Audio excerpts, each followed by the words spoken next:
evening. Welcome to Detroit in Black and White, our Friday night edition. Today we have on deck, on deck, Mr. Allan Lengel, Deadline Detroit, Washington Post. Good evening. We also have Jim Nardone from Trenton, the former police chief. Department. Hey, Jim. Happy Friday. Happy Friday. And you have me, Vanessa Moss.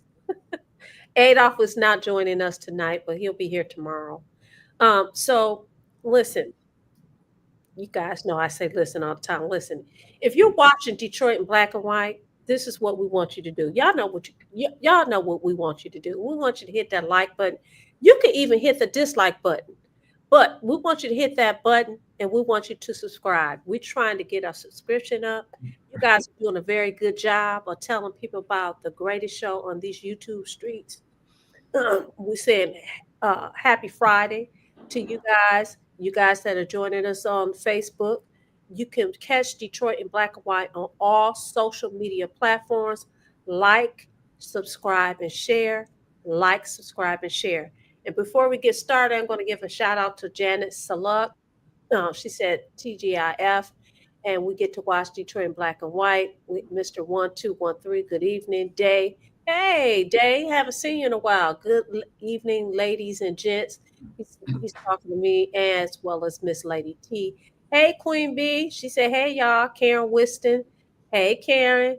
Tracy Huff. Hey, Karen. Edward A. And Jill Sheridan. Happy Friday to you all. So I'm just going to start this off by, I saw something today on YouTube, and it was, what's the reporter, Charlie Langton. He was out interviewing people, and he interviewed, I think it was 5 Black men.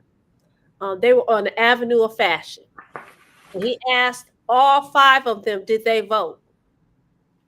The answer was a resounding no. Wow. Number 1, number 2, number 3, number 4, number 5. They said no. Now, they were all up there on Livernois, the Avenue of Fashion. You got food, cigars, all kinds of restaurants and everything else.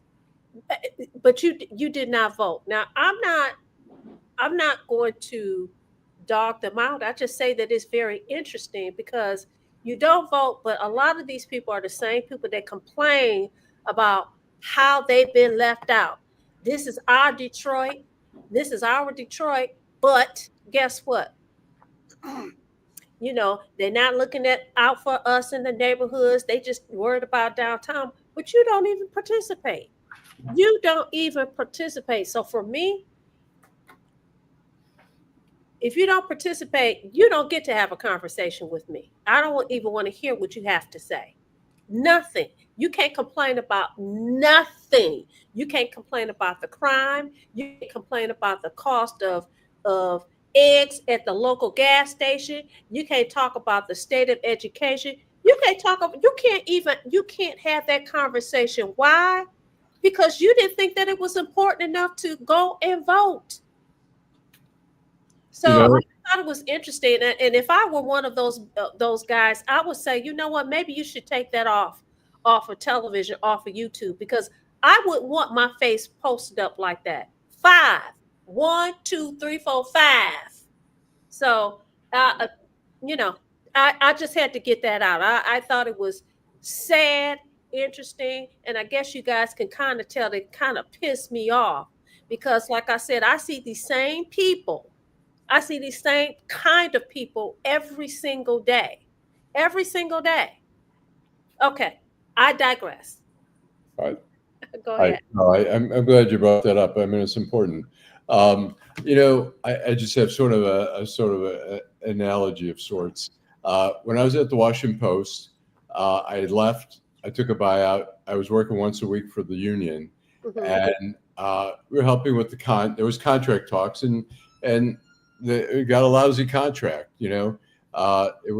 And one of my good friends said, I'm thinking of dropping out of the union. It's bullshit. This contract sucks. And I told him, I said, you know what? When I was at the Detroit News, when we got a shitty contract, you know what I did? I said I joined the bargaining team, and I said that's what you need to do. You need to step up, not run away. And he became the president of the union, actually, and became active in the union. And I think people who are complaining all the time, I mean, it's becomes a mantra in Detroit. Oh, they only care about Detroit downtown. They only care about Midtown. What about the neighborhoods? Well, go to a city council meeting. Call your council member. Go to the mayor's office. Organize some protests or something. Speak up, but don't. People just always say, oh, it's this or that, and they don't speak up, and they run away instead of addressing the issue. If it really bothers them, then step up. Yeah, do you have anything to say? Because I'm gonna respond to that about that whole city council meeting. You people had a nerve to talk about how some of the city council members don't show up to meetings. They've gone and they're not there. Listen, go for what? You're not going to show up. You have the few people who show up. They show up, and guess what? We know that we can make a difference if we are together, if we have our voice being heard. But if it's only twos and threes, right? It's not going to make a difference. Go ahead, Jim. Well, I was just going to say this: not voting is part of the decision-making process. So you have to ask the question: why are people not voting? I think we need to dig a little deeper. I'm guessing that a lot of these people don't feel that they're represented whether they vote or they don't vote, and that's a challenge that we have. Yeah. So, go ahead. No, I just think a lot of people have given up on the process. They just don't think the process works for them, no matter who gets elected, and that's a sad commentary. Yeah, I mean, we hear it all the time. People in the neighborhood say, "Hey, nothing changed. We got a new person, so what? This person promised that. We got we have a black president. Nothing changed. We've got a white president. We've got we've got this mayor. We've got that mayor. Nothing changes." But people gotta, speak up. I mean, you're paying their salaries. They're getting money from your pockets, and they work for you. Listen, these 5 guys, right? They didn't go vote, but you are okay with somebody sticking a mic in front of your face and you say, "No, I didn't vote." And I forgot to mention this, as as Eric pointed out, Charlie laughed at them. They should be ashamed of themselves. I'm telling you, they should have just said, "You know what? This is ridiculous. I would want my mama. And I said mama, not mother. I would want my mama, my daddy, my I wouldn't want nobody to see that, because guess what happened? You are the topic of conversation by Vanessa Moss. I'm putting them on blast. Them and the rest of them that's like them. We got a comment from a guy that's a business person. He says he wanted to open a business, and I think it's BZ and Zoni said no, because he did have 67% of the neighborhood signatures for approval for parking. Now, how in the heck you gonna tell this business person you got get permission from the people in the neighborhood when they don't even show up to vote to determine who is going to run this city? That is ridiculous. You're going to have these kind of decisions left up to the neighbors, and these very neighbors don't even participate. They don't even care. Are you kidding me? Some things have to change. This is just ridiculous. Okay, I digress. I think I'm done for right now. Mr. 123 says Charlie should have interviewed more than 5 guys together. Honest results. Well, by the numbers that we saw, I don't know. I think those were the honest results, Mr. 123, but maybe not. Ashley Rivers says the easiest. She says the easiest business is buying foreign currency. I say this is a minimalist. Queen Bee says ZBA always forging signatures for approval anyway. Wow. I want to say something, address when somebody says Charlie should have interviewed more than 5 people. I can tell you from standing out the other day over on Warren at the election poll, a lot of people, you have so much time you're going to hang out, and you know, a lot of people say, no, I don't want to talk. A lot of people don't want to go on camera. They don't want to talk to a reporter. And so when you get 5 people, sometimes that's a lot for if you're going to spend an hour. You know, he was probably out there for an hour or two. And you know, it's not like immediately everyone, you know, most people go, no, you know, I had some of the women say, oh, no, my hair, it doesn't look good. I don't want it. No, I'm not going to go on camera. You know, there's a lot of people who are, no, I don't want to talk. I don't have time. I got a doctor's appointment. I got to get going. So to get 5 people, he was probably out there for a while trying to, you know. Look, they look like they was out there having a good time on Livernois. On Livernois, like I said, there's restaurants, there's a bar. Well, I don't know if they call it a bar. It's called Good Times, right? Upstairs, you can smoke cigars, you can buy food. Outside, they have a tent. They out there dancing. Trust me, they did not. I want you to go and look at it. You may not be able to talk about it. You may not feel comfortable talking about it. Charlie didn't have a problem with sticking a mic in front of the citizens of the city of Detroit, these 5 guys. But trust me, they didn't look like they were busy or anything. They were all for the camera. We have one of our viewers who said, these are the same people. Put Stephanie Jackson's comment up there. She said, these are the same people who are waiting on free services. They don't need to vote. We pay for food, housing, child care, health care, etc. She makes a very good point. When people see people like that, when people see and believe things like that, that's why you have so much pushback by other people saying, we don't want to look out for those people who, you know, may need, because they really don't need. Now, I don't know from, you know, looking at them what their need is or what it's not. But what I do know is it was 5 of them. Trust me, each one of them got friends, cousins, and everybody else that probably did the same thing. I can tell you this, in my household, I have one son that is living here in the city of Detroit. He comes by here every day. He knows I can't whip his tail because he's an adult, but he knows that I'm not. He would not be able to even walk in this door. And he doesn't live here for the most part if he did not exercise his right to vote. That is ridiculous. So he and I can have a conversation, but if you don't do that, can't have a conversation. I have a little video. I condensed it from my interview the other day. I asked people about Duggan at the polls what they thought, and here was 4 people. Mayor Duggan, this is his last term. Yes.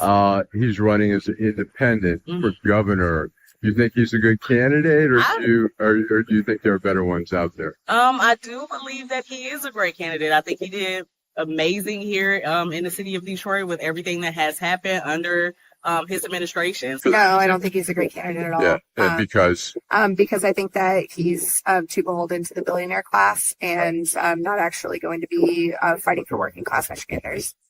He has my vote. Yeah, I think he's done an excellent job with the city of Detroit. So within my experience of voting, who we get in office is never who we voted for anyway. I'm sorry, I'm clapping for her because a lot of people have said that. A lot of people say the person that you vote for is not the person that actually shows up. You also had someone who said, it was one voter, she said that she doesn't think that Duggan is a good candidate because, you know, he's looking out for the billionaires, millionaires, or whatever. Then you have the other 2 who say, hey, I'm for Duggan.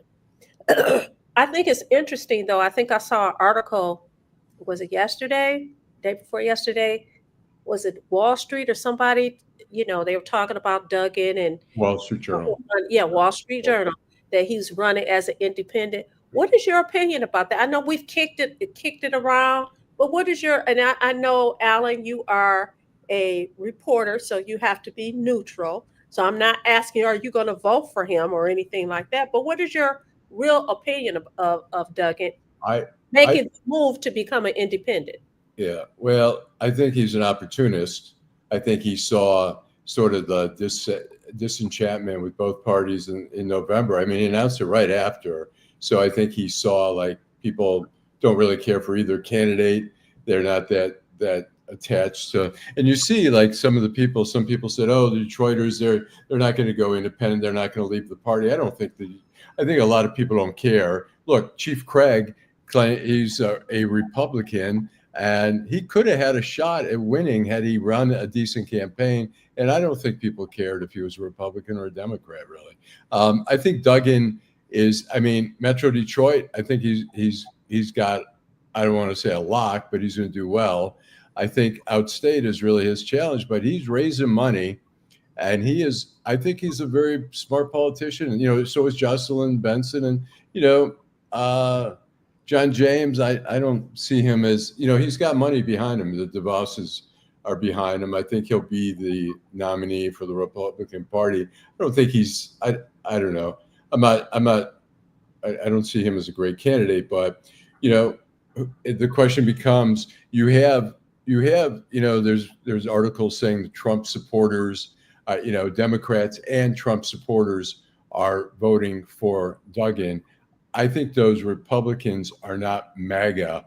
They're sort of more mainstream Republicans, a little bit more centrist. I wouldn't rule him out. Look, it's a long race. He's out there already. He's out in Grand Rapids. He's going up north. He's raising money. He's out in the burbs raising big money. And, I know one fundraising in a lunch, he made $80,000 he raised. He's connected, and he is connected with the billionaires. But you know what? There were a lot of candidates who, including Mary Sheffield, who said, "Oh, I'm not beholden to she's getting money from Dan Gilbert." Letitia Johnson, she said, "Oh, I'm not, against the billionaires and all that." She's getting money from Dan Gilbert. So, I think Duggan's, I think he's a viable candidate. I think he's a shrewd politician. He's a strategic, shrewd politician. So, Jim, what's your opinion? Well, here's what I had a conversation with an elected official in Wayne County yesterday. I don't want to give him up. It's a man last evening. And it seems that quite a few electeds in Wayne County from all different areas, we're not just talking about Detroit, or are breaking for Mike Duggan. And I think you're going to learn a lot more about it in the next few weeks. I don't want to give up the details, but it sure sounds like there's people that you would think would be supporting Jocelyn Benson, people that you think may be supporting, I guess it's still open, but probably John James, are breaking towards Mike Duggan, which is kind of surprising to me. Okay, we're gonna take hold on. We're gonna go to a commercial, and then you can come back, Allan. Nearly 30,000 vacant lots all over the city of Detroit are for sale right now. That's right, nearly 30,000 vacant lots are available now, starting at just $100. The lot next to your house or the lot down the street. Make it yours today in just a few simple clicks. Find out if it is available by visiting buildingdetroit.org. At the Detroit Land Bank Authority, side lots are just $100 and neighborhood lots sell for $250. You can apply and pay online today by visiting buildingdetroit.org. And if you don't see the lot you're looking for, call our offices. Our phone number is 313-974-6869. Again, that is 313-974-6869. Okay, Detroit Land Bank. Listen. If y'all watching Detroit in black and white, we're gonna make sure that we address your comments. But listen, we get sponsors the more you like and share and subscribe. Okay, so hit that like button, subscribe and share. Okay, we'll go back to you, Allan. I was going to say, it seems a lot of times voters, we've had a woman governor now for 2 terms. It seems like voters sometimes usually go the opposite of whatever they have. If it's a Republican, then it's a Democrat. If it's a woman, then it's a man. So I think Jocelyn Benson, and it's not any hard, fast rule, and there's certainly exceptions, but I wonder if that might be another thing where people say, all right, we had a female governor for 2 terms. Let's get a man back in there, or maybe let's get a Republican in there. But I think John James he's not a strong candidate, but he's got the bosses behind him. So I'm going to go to the comments, but I will say this. I think it's interesting that we're just talking about John James. You talk about, and we, of course, I brought the subject about Mayor Duggan and Jocelyn Benson, but there's other people in the race. And I think that some people feel like the media, and some people consider us to be a media. One of our frequent viewers made a comment about us being responsible for not talking about the low voter turnout, and that's the reason why people probably didn't vote. So they would probably blame us for saying that, we're only talking about these few candidates. The reality is those are the only candidates that people on the streets are talking about. Nobody's talking about Garland Gilchrist. Okay. So we're only repeating what we hear. Now we bring up Garland Gilchrist, we bring up other people that are in the race, but the reality is people are only paying attention to those three names that you just talked about. And I would put it this way. I know you're going to go to comments, but the Democrats will be heard from before this election's over. That's my take. So whether it's Jocelyn Benson or Garland Gilchrist, whoever it may be, the sheriff up in wherever he's, Chris, I can't think of his name. Whoever the candidate is, they're Mike Duggan has an uphill battle. It's not going to be a cakewalk for him. So right. He may win Wayne County, but will he cover this? Will he carry the state? Is the question. Right. Stephanie Jackson says John James won't focus on Detroiters. He knows Duggan has the city fooled. Whatever you think about Duggan, John James has invested so little time in the city of Detroit. I mean, he grew up till I think 9th grade in Palmer Woods. Then he moved to Southfield, went to Brother Rice, a private school. He had in one of his races, he had a billboard at 8 in Woodward saying, Detroit raised John James. But he's so, I mean, and his support is so low in the city, but he's committed so little. I don't know that I've ever seen him even campaigning in the city. Well, I'm gonna stir the pot. I don't know how much a Detroit vote is gonna matter since people don't go out and vote. So I mean, his visibility, his notoriety, or anybody's notoriety in the city of Detroit, by looking at the numbers that we looked at the other night, and we could even talk about when Duggan ran. He won Detroit overwhelmingly as the mayor, but look at the numbers. People didn't show up. So I mean, to me, that's nothing to brag about. Now, if you want to brag about, if he wants to brag about, look at, downtown Detroit and look at the things that we've done. You talk about the match, the city match program and all of that. Okay, that's cool, but you can talk about those things when you got a blank checkbook. Okay, I think it's interesting. I think that informed voters need to look at it. And he should expect this. You're going to get the flowers, but you're going to get the thorns too. I think it's interesting that when he had his last State of the City address, he talked about how he left the city and basically, and I'm paraphrasing, but the money that the city has, the city should be good for the next 5 years. That means that he had 2 more years before he, ascends to governorship, if that happens. But isn't that interesting? Because that'll be right around the time that the bottom is going to fall off for the incoming mayor. That's how I took it. The incoming mayor is going to have a whole lot to deal with. And by year 4, guess what? The bottom's going to fall out. But everybody is talking about a popularity contest. Listen, popularity does matter. But guess what? Substance should matter overwhelmingly. So I'll say on it. Go ahead, Allan. I think whatever pros and cons you think about Duggan, I'll say his strength is managing. He's a good manager. Whether he's missed out and whatever. I mean, there have been. I mean, really over the last 12 years, there have been some new developments. There have been affordable housing, which we know. The definition really affordable housing is not. It doesn't mean dirt cheap. It just means it's not outrageous either. I mean, it might mean $1,200 a month. instead of $4,000, which some of the apartments on the river are now going for with the new, Gary Torgo's development. Have you seen, you live right near there? Yes, and you want me to talk about that? Yeah, sure. Okay, so I'm gonna talk about that for a minute. Yep. Listen, I said that he's gonna get the flowers, he's gonna get the roses, but you also get the thorns too.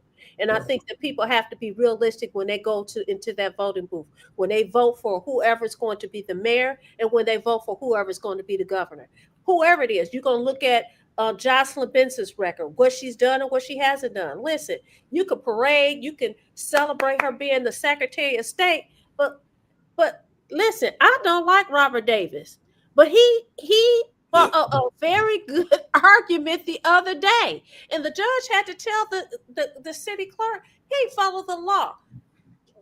Jocelyn Benson got her share of criticisms too, okay, as well as John James, as you pointed out. You put up a sign talking about Detroit race, but ain't nobody feeling you, bruh. Ain't nobody feeling you. So you asked me about the building next door.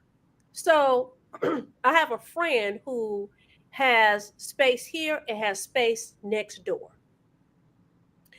And she and I talked about the issues, with when you're living in a community, an apartment community, people have pets, and I don't dislike pets. I dislike pet owners who don't take care of their pets, doing their business, don't pick it up and that kind of thing. But just across the way, the rent was first of all, you have valet parking. You can't park. You can park your car yourself, but where are you going to park? That's $300 a month. The units are like a matchbox. I mean, they're extremely small, and to me, it's not affordable. Okay, I went and looked because I considered maybe moving, and my statement to them was, "What am I going to do with my clothing?" There's no. What am I going to do with my clothing? And then I would have to buy new furniture because it's so small. But they're building a hotel right next door. So the people on that side of the building, guess what? They're going to have obstructed view. Now, personally, I don't think that was smart, Turgo and Peeps. Why would I be attracted to renting an apartment and I got to look inside of a hotel when it's sitting right on the riverfront? That just does not make sense. Now, what they are doing is this. I have friends that live here. They're telling them, we'll buy you out of your lease because they're having problems filling up that place. So, what are they charging? What are some of them? When I looked at that time, a studio was $2,600 a month for a studio. A one bedroom was $4,000. Wow. $4,000-ish. And the penthouse was $10,000. Wow. Parking is $300 a month. Now you can say I don't want to exercise the $300 a month, but the question then becomes, where are you going to park? Now, because they've had problems filling up their building, of course they run these specials. But I told a friend of mine, yeah, they told you they was going to give you $7,000. Guess what? You're going to sign a lease, and your lease is going to have you locked in because, trust me, they're not giving away money. That's not how business works. They're going to get that $7,000 plus, but they're using all kinds of tricks to try to get people to move over there. I know 2 people who left here, moved there, and guess what? They're back over here. Oh, really? Why is that? Why is that? Because all the glitter is not gold. Okay, that's why. What was their concerns? The one young lady said that the space was too small. That it's smart. Everything is smart and that kind of thing. Mm-hmm. And she said that it wasn't always, the smart things wasn't always working. They promised that they were going to have a bodega, and it's really just a little coffee shop that's not even open all the time. Mm-hmm. So, where I stay, we have a store, right? He opens at 9 o'clock and he closes at 8. Whereas that bodega has some really weird hours. It just was not what they said that it was going to be, but it's beautiful. It looks really, really nice. But I don't know who's paying 10 grand. I would tell you this: I don't like the size, and I don't like the fact that it's a floor to ceiling windows. And so when I go out and do my walk, I'm looking at people laying in their beds. I mean, even though they had the shades down, you could still see people laying in their beds. You see their clothes. I was like, yeah, this is not the life for me. But I also question, who are you really, what audience are you really targeting? Because really, you don't want people like myself. You want people that are very transient. That's what I think that they're trying to attract. People who are just going to be here for a little while and then go somewhere else. But if I was one of those people, I would not, especially on the side where they building a hotel. You have block view, you can't see anything. Right. I wonder. I saw it actually before the pandemic. We had our office down at the Ford building downtown, and I would walk down Woodward home. I'd see little signs for like condos, $750,000, $800,000 in Brush Park, and I start to ask myself, like, this isn't like the financial center. We're not Chicago. We're not New York. Miami. Yeah, I mean, some of those places, New York, Miami, you have a lot of foreigners who have a lot of money who can afford whatever you're charging. They can pay it. But Detroit is not. It doesn't have that type of industry. We don't have a financial center really like that where we're attracting like Colombians and people from all around the world. I don't know. I could see where some of the wealthy people in the suburbs who are empty nesters say, why don't we try the urban experience? Let's get a place downtown. But I don't know that there's enough people. I mean, the Gilbert people are, so Gilbert's probably one of the biggest employers in the city. And I don't know, even some of the people are making good money, but I don't know they're making that kind of money that you want to pay $4,000 or $5,000 a month. Well, there's some over in Corktown right on the other side of me. I looked at those. 78. 78. That was 78 for the like townhouses. Now they're building some lofts, and then they have some apartments. All I know is I was just frustrated with the whole thing, because the reality for me is this. All I do in my place is sleep. I may work, and that's it. Most of my day is spent out working, doing other things. And I'm not willing to pay that much money to just sleep. I think that's just ridiculous. But I also think, and I'm asking you this question, Jim, do you think that when they started doing these kind of building up, there had to be some kind of plan? They have to know. I'm thinking that there's some kind of foresight that they're saying, okay, we know that there are going to be people moving in from here, there, whatever, because we're going to be the hub of the industry for this, that, and the other. What do you think, Jim? Well, I think that they're filling them up. I think a lot of the suburban kids are moving into the city. We have a lot of examples of that. I don't know what the occupancy rate is at your building, but I bet you it's pretty high. They're still building apartments in Detroit. I noticed that over by Mexican Village, there's a new apartment complex over there, and yeah, they must have somebody to film. Honeybee Market, is that the one you're Yes, talking exactly. Yeah, yep, near Honeybee. Yep. So they obviously have a plan. I guess they expect Detroit to. They must do study. You assume they're doing studies and trying to figure out who's moving in. But I still I'm skeptical. But they are smarter than me, and that's why they're the billionaires and the wealthy millionaires, and we're not. That's the business here. I think Stephanie's right on. I think it's mostly suburban people, and there's a lot of kids, and maybe, like Allan said, empty nesters, or kids a convenient location. Kids with wealthy parents who say, I know there's some wealthy parents who say, look, I'm going to get you a $500,000 condo. You just graduated. You've got a job with whatever, teaching for America or whatever, and it's an investment for us. So you live there, and when you're ready to move out, when you get married, you have kids, we'll sell it, we'll make some money off it, and everything will be good. So I'm going to go to a couple of comments just to let people know we acknowledge their comments and appreciate the comments. Mr. Duckett, he said kids are getting shot in their beds in Detroit while he is raising money in Grand Rapids. Interesting. That's in reference to Duggett. And by the way, has he? You know what? My question is, I'm going to do the comments, but has he been in front of the camera addressing this? I did see Chief Bedison. He did a walk, and Eric Brown was filming it with 100 black men. But I don't know. And I'm not saying he hasn't. I'm not saying he has. I'm asking a legitimate question. Has he addressed that? I mean, you have a viewer here saying he's raising money, but what about the kids being shot here in the city of Detroit? You also have Deborah Harris. She says sex change for children, abortion, men and women changing sex. I don't know what that's in reference to, but thank you for watching. Karen Winston says she will support Garland Gilchrist for governor, and she will support Solomon Kinlaw for Detroit mayor. Queen B says Jocelyn Benson isn't supporting Jocelyn Benson.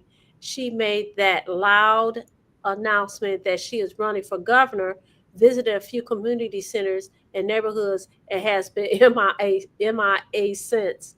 Y'all made hundreds of thousands of people not vote. He just better get out of here. Okay. And that's an interesting point. Queen Bee's talking about Mike Duggan, the current mayor. So Mike Duggan's running for governor. I'm not saying he's done with Detroit. I'm not saying he's not doing his job, but his focus is becoming somewhere else. And very shortly, he's going to be gone, right? The election's in November. He's replaced December 31st. Is it January, around early January? Yes, I think it's early January. He has a whole year to run. So like I said, that's 2 years with the money that's still in the pot that they got to pay. And then you have the new mayor takes place. All I'm saying is, listen, if they're not prepared, whoever we put in office, those few of us that vote, those few hundred, okay? Make it an informed vote. I'm not advocating for one or the other because, like I said the other day, we're poised to make history. You're going to have, and by the way, Adolph pointed this out. We have two ministers. One is the first female. She could be the first female mayor of the city of Detroit. We could also have the first full-time mayor full-time minister as the mayor of the city of Detroit. All I'm saying is, listen, it's a popularity contest, but there needs to be substance. I'm also going to acknowledge Miss Sheila. Miss Sheila's been missing, guys, and she's with us tonight. She basically gave me a shout out. She said I was right. Eric says that Duggan is a better strategist, that he is a manager. He also indicated that he was not an opportunist. He says that he really was a Republican, basically. I'm paraphrasing. Stephanie asked who's managing the $14 million on his watch. Louis Thoreau says affordable housing is PC for low income housing. I know somebody said somebody disagreed with him. Karen Winston said it's like the cruise ship cabins with the porthole view. Most have less than 450 square feet studios. She's talking about the apartments next door. A studio with no view too. Ronald Hinkle Sr., thank you so much. He says, good evening, pray no $500 rentals. Queen B says low income housing is not affordable housing. That is not correct. She disagreed with the before. David Porter, thank you so much for watching. He says someone is getting them. That's why they're getting built. He agreed with you, Jim. Ashley River says the community managers must survey the commission to identify the improvements needed here and there. And I think I've just about got everybody. I'm not going to, Par Orgs. Par Orgs says Vanessa Duggan doesn't have to address it because the plan that Todd Medicine has for Detroit should Mary Sheffield take office is going to be Terry stops all over the city. Well, that's an interesting point. Go ahead, Vanessa. We should touch on that. I'm glad you're going to jump in there like you've never seen before. That's very interesting. Very interesting. Go ahead, Jim. So I'm just going to ask this question, right? And we've talked about it as far as what we're willing to accept as far as the border or policing or whatever, what you allow persist, right? So when you talk about Terry stops, and I don't know, Par, if you're getting that from somebody inside the administration, inside the police department, or that's just your observation. The city of Detroit's not going to allow the police department to go out there and do 1,000 Terry stops every night. I don't see it. I could be wrong, Vanessa, Allan. I don't know, but if listen, Park Orgs, if it happens, that we'll be very busy. I'll be very busy if that happens. But he says that he doesn't have to address it because Todd Edison has. We also have another viewer who says that the next mayor needs a team and has to change all the department heads. And they also indicated, listen, there's been 6 children. There have been 6 children that have been on the news. They've been killed, and you have not seen the mayor's face at all. And crime is one of the things, the hot button issues that they've been talking about in this mayoral race. So what is a Terry stop? It's reasonable suspicion that criminal activity is afoot, I think is how it's described. Mm-hmm. So that gives you a right to pat down somebody. So if you go into a park at 1 o'clock in the morning and there's 5 young men in the park and they're not parking with their girlfriend and it's after 10 o'clock, the question is, can the police do a Terry stop or not if they have reasonable suspicion, which is a pretty low level that criminal activity threshold. Yeah. I'm sorry, go ahead. Threshold, right. Go ahead, Allan. Right. I was going to say about, if I may say something, I want to say that Duggan is sort of caught between. He's got one foot out the door already. On the other hand, he's going to be some judge partly on his accomplishments with the city. And so he can't be too cavalier and be, too much of an absentee mayor because he's going to be judged on that. So he's got to be careful about the balance. He's out there. I know he's out there in the burbs raising money. He's talking to me, he's strategizing, he's meeting with people. So, but, it's a balancing act for him now, but he's certainly got one foot out the door, And thank Power Orgs. He says that DPD is not a constitutional policing agency. I think that the chief would probably disagree with that. Maybe we can get him on to talk about your comment. Yeah, maybe we could get him to come on and talk about the comment and his walk with the 100 men. I don't know if it was today or yesterday.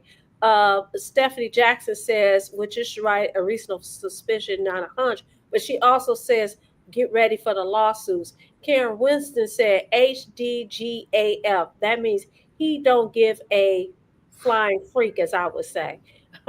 Ashley River says, good evening, Ashley. She says the international body needs military control over the United States. There needs to be reorganization of local bodies and redistricting. And Eric says, but he has to address the current wave of high crime. He has to, or should he, is the question. Well, they can stop crime in Detroit. If they don't let you down the street without shaking you down to see whether you have a firearm or a knife on you, they can stop crime, but society's not going to allow it. And the fine attorney, Vanessa Moss, is not going to allow it, right? Well, if it happens, like I said, we'll be boxing in court. Ira Todd, good evening. Glad you made it. He said, good evening. Yes, Terry, stops are justified, especially if you can articulate why you're legally conducting the stops. DPD is very considerate of everyone's legal rights.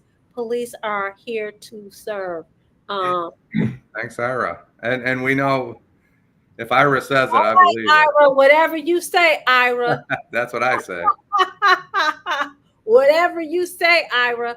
I always tell people, and I mean this from the bottom of my heart, when I have seen,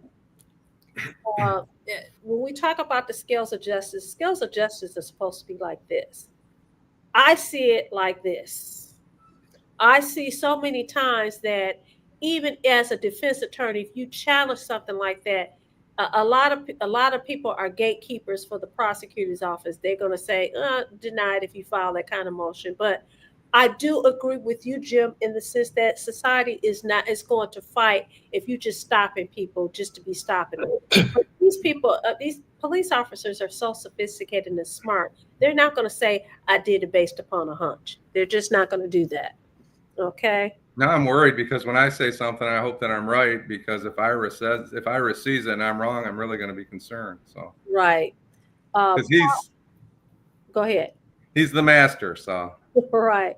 Par Org says Eric Bettison has addressed it and it's called Bringing in the Feds. Oh, yeah. Did y'all see that video with him talking about the gang? We see the gang members. Did you guys see that? Did you see that, I Alan? did not. I did not. Oh my gosh, I saw it. Well, I'm always looking, but it's a video going around where the chief is telling the gang members, "We see you, we coming after you, and the feds are going to come after you." I'm like, well, I don't know if that threat or that that video was going to go far with them.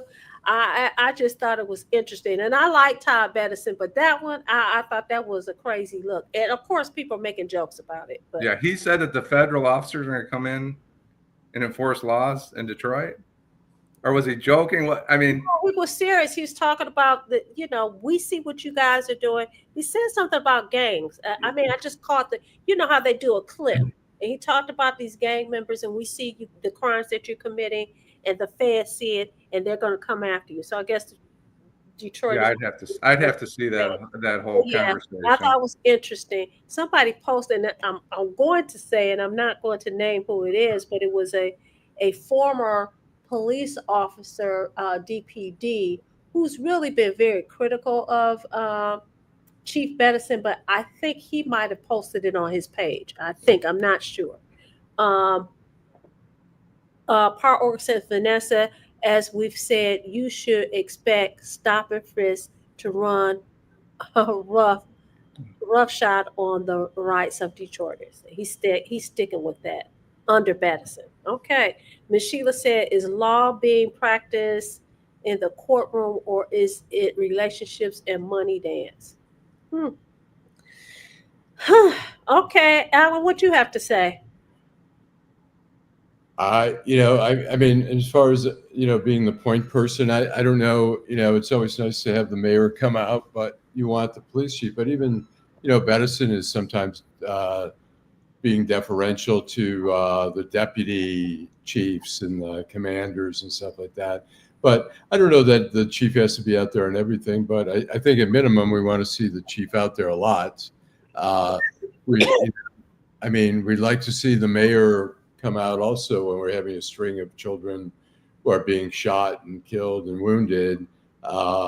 That's sort of, where even society, I mean, we become so tolerant of shootings, but we try to become at least intolerant of children being shot. And I fear sometimes we're even getting so numb to that where there's not enough outrage over that. Yeah, well, we're going to cut to commercial, then we're going to come back and we're going to try to wrap it up. We're going to shoot to commercial. Homeownership opportunities are rising in the city of Detroit, and there's a house out there that's right for you and your family. You don't even have to worry about credit or getting a loan. You can win a house for as little as $1,000 and pay for the renovation cost as you go. It all starts at buildingdetroit.org and the Detroit Land Bank Authority.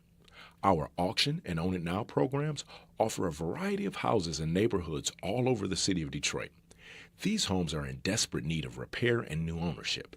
You can begin by going to our interactive map and detailed property listings to find the right fit for you. It won't be easy, and renovation costs are not cheap, but our compliance team is there every step of the way. We will help you track your progress and connect you with local discounts to save you more money. We have already sold more than 15,000 homes in the city of Detroit, and our inventory is shrinking fast, so you don't want to miss out on this wonderful opportunity. Start your home buying journey today by visiting buildingdetroit.org. Homeowners. We're back, Detroit and Black and White. I'm going to read a couple of comments. Stephanie Jackson says, why will we trust the police when they can admit to violating the law? They arrest others for violation. This unfettered authority will, with the help of Kim Worthy. Ira Todd agrees with you, Alan. He says that he thinks that Todd was really trying to say that there are gang enhancement laws Todd Edison is emotional about this, but he's letting the gangs know that they are taking the gloves off. I support his efforts to protecting our children. So, with these gun shootings of children, it leads to this gang activity. And like I said, he said, we're watching you and the feds are watching you. We're coming after you. So if you guys get a chance, look at it. Go So ahead. let's go back to, I think it was the 80s in Richmond, Virginia. Richmond was having a lot of problems, a lot of shootings, and the ATF went in and they cleaned up Richmond, Virginia. People were not happy. There was a lot of criminals that went to jail for a long time, and now they're looking at that going back 20, 30, 40 years and saying, did we do the right thing? We're locking people up. Should we be locking people up or not? It can be done is the point. What will the community allow? What will the community permit when it comes to enforcement of crime out there? It can be stopped, but it's a huge undertaking. And Ira Todd is right on, and I appreciate him standing up for his brothers in blue, and I don't disagree with anything he says. Power Organs is entitled to his own opinion.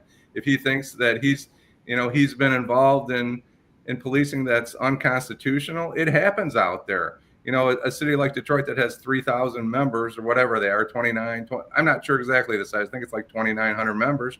You're going to get some bad apples, right? Yeah. You're going to have people that don't police the way they need to police. Right. But as he said, 99% of the police officers, men and women, are out there trying to do a good job in it. And I agree with that. Karen Winston says, the Donald says he's cleaning up all inner cities. She says, Dara Harris says, clean it up in Detroit. I think, it's interesting how they're focusing on immigrants and saying we're cleaning up crime and targeting and blaming immigrants, where I don't see a lot of focus in the cities by this administration. I do see a lot of, blaming a lot of immigrants for a lot of our crime, but, Speaking of which, I was at the salon today, and no, I was talking to a friend of mine today when I was leaving the salon, and she talked about how there is a push for people to join ICE to become employed. You don't have to have a degree. You just have to want to work, and they're making up to almost $200,000 a year. And that's interesting when you have teachers. We talk about on this show all the time about the state of education, and we have the president of the United States talking about the state of education. And you're only paying your teachers $46,000 a year. I find that quite interesting, and I find it appalling. I find it offensive. So, to Allan's point, you focusing on that, but we have all these other things that's going on here. Great comments tonight. Whether you agree with something or don't agree with it, you're entitled. Your opinion comes from your experience, and we appreciate that. Yep. Do you have anything else to say, a Allan? very diplomatic way of saying it, Jim. Instead of you're full of shit, your opinions suck. I appreciate you. I like the diplomacy. Mm-hmm. Not that there are some good comments, obviously. Yeah, there are some really good comments.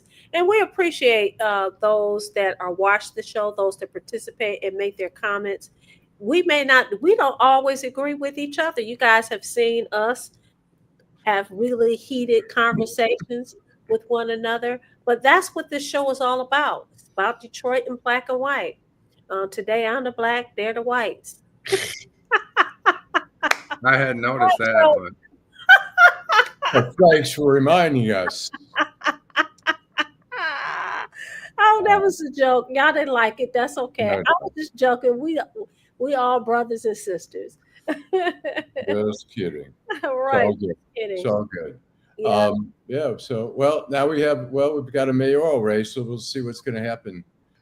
We've got Kinloch, and the question is, Mary got a big percentage. The question is, are some people going to defect and rethink if it's between her and Kinloch, and then Kinloch's got to get all. If Mary keeps all that she has, he's got to get Craig's votes and, Todd Perkins votes and, Durhal's votes and stuff like that. He's got an uphill climb. I mean, she's got a machine going there. Her father's very influential in the community, and she's, got a high profile job. Yeah, in the she community. has she's in the driver's seat right now, but you never know what happens. The other day, I think it was yesterday, somebody had an article and they talked about how Freeman Hendricks thought he had it in the bag, primary, right? Right. And then we know what happened. The lights went off, and the next thing you know, Kwame Kilpatrick was the mayor of the city of Detroit. So you never know. A lot of strange things happen. We don't know if there's going to be more people that participate. We don't know in people participating whether or not they're going to be informed voters or not. All I can say is please, please, please do your homework. And those of you that watch the show, Jim is knowledgeable, Allan is knowledgeable, Adolph is knowledgeable, Eric is knowledgeable. Eric makes the comments. You guys are knowledgeable. Share this information with others so that when they go in that booth, they know what they're, know who they're voting for and why they're voting for them. And thanks for sharing it with us. Yeah, thanks for sharing your knowledge. Absolutely. I learn something every single day that I'm on this show. I learned something from our viewers. I learned something from Allan. I learned something from Jim. I learned something from Adolph. And I'm very grateful for that. Very grateful. So I think what we're going to do is this. It's 9:26. We got about 4 more minutes. Jill Sheridan, thank you so much. Tracy laughed. Sheridan said Jill said she liked it. Edward A, he says thanks for another great program. Karen says, Karen Winston, we need the election ballot machines to work, and we need the ballots to get counted correctly.